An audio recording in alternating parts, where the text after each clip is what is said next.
सौजन्य से आज़ाद हॉस्पिटल इंदिरा नगर उन्नाव। नमस्कार, आप देख रहे हैं Azad time news.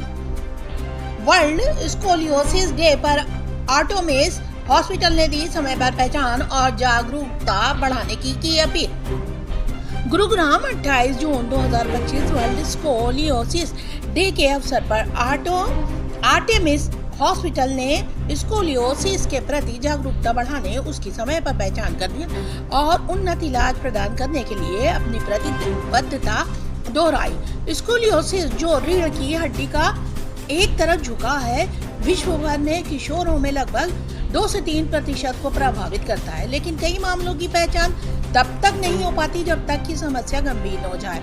Artemis hospital के ऑर्थोस्पाइन सर्जरी विभाग के प्रमुख डॉक्टर हितेश गर्ग ने बताया कि यदि समय पर जांच हो जाए तो 85% से अधिक हल्के स्कोलियोसिस के मामलों का बिना सर्जरी के इलाज संभव है।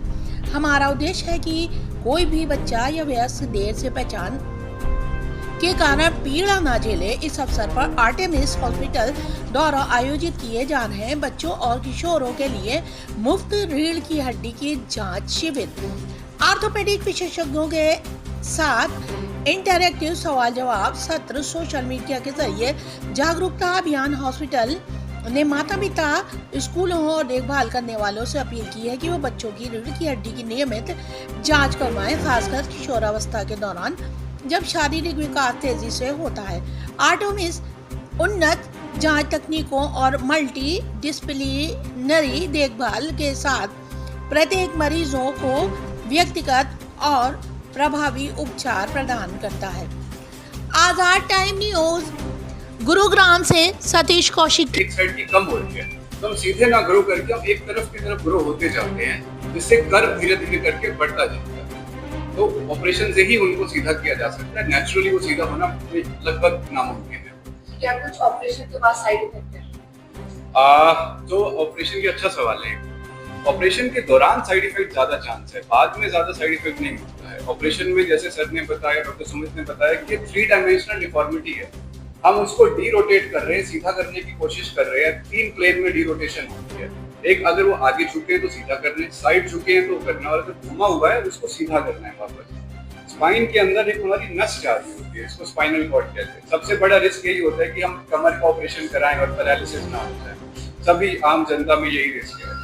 तो उसका रोकथाम करने के लिए, उसके लिए हम न्यूरो मॉनिटरिंग यूज करते हैं, जो हम पैरों के अंदर ना इलेक्ट्रोड लगाते हैं। ऑपरेशन के दौरान, स्क्रू डालने के दौरान, सीधा दौरान हर 5 मिनट में हम चेक करते हैं कि सारी की सारी पैरों की मसल ठीक चल रही है या नहीं चल रही। वो ठीक चलना बहुत जरूरी है। कोई भी सर्जन या कैसे भी नहीं चाहता है कि हम ऑपरेशन करें सीधा करने के लिए और कल को बच्चा खड़ा ना हो पाए। तो वो एक बहुत एसेंशियल है। जैसे सर ने बताया 2011 या 12 से इस अस्पताल में न्यूरो मॉनिटरिंग हमने ले लिया था, हम उसको यूज कर रहे हैं। हर स्कोलियोसिस के बच्चे का, जो यहाँ भी पेशेंट आए हैं, सब केस में न्यूरो मॉनिटरिंग यूज की जाती है, ताकि बाद में हमें कंफर्म हो कि बच्चे के पैर एक एक नर्व ठीक चल रही है। तो यही एक सबसे बड़ा इसका रिस्क होता है। और अपार्ट फ्रॉम दैट, अगर कर्व बहुत बड़ा हो जाता है उसके अंदर भी रिस्क होता है। रिस्क ये होता है कि आप, क्योंकि कर्व बहुत बड़ा है तो आपको स्क्रूज ज्यादा लगाने पड़ते हैं, स्क्रूज डालना मुश्किल होता है, कर्व बहुत बड़ा है। या फिर कई बार दिखता नहीं है कि बोन इतनी ज्यादा खुली हुई है तो स्क्रू कैसे डालें। तो ऐसे में हमारे पास एक और टेक्नोलॉजी है जिसको हम OARM बोलते हैं, 3D CT होता है। ये पूरे दिल्ली NCR में 2 या 3 अस्पताल में अवेलेबल है। इसके अंदर क्या होता है कि ऑपरेशन के दौरान हम पेशेंट का CT स्कैन कर देते हैं, वो 3D इमेज बन जाती है।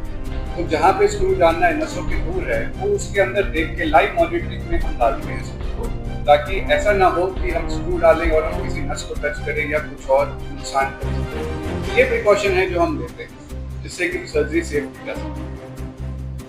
और जैसे आपने पूछा कि ग्रोथ पे, या अगर हम सर्जरी कर देंगे तो ग्रोथ पे क्या इफेक्ट आएगा। जैसे कि अगर किसी हमें 6 साल के बच्चे या 7 साल के बच्चे को स्कोलियोसिस करेक्ट करना है तो we have a different system, जिसको हम ग्रोथ रॉड, वो बच्चे के ग्रोथ के साथ साथ हम उसको डिस्ट्रैक्ट करते जाते हैं और वो ग्रेजुअली बच्चे की ग्रोथ भी होती है और स्कोलियोसिस कर्व भी कंट्रोल है, ग्रोथ रॉड। तो इसीलिए हम फाइनल सर्जरी 12 से 14 साल के बीच में करते हैं, ताकि जो लंबाई पिक होनी है वो हो जाए।